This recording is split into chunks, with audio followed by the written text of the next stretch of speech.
Welcome! In front of me I have Suunto Ocean and I'm gonna show you how to turn off this watch. First we need to open the settings on our watch. To do it, press and hold the middle button. Once the settings open, you can scroll through the list of options by swiping up and down on the screen. Select the general option and then tap on it. Now scroll down and find the option called power off. And once you find it, tap on it, then tap on this big power off button to confirm and turn off the watch.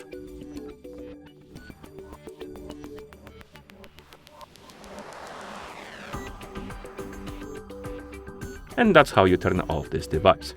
Thank you for watching. If you found this video helpful, please consider subscribing to our channel and leaving a like on the video.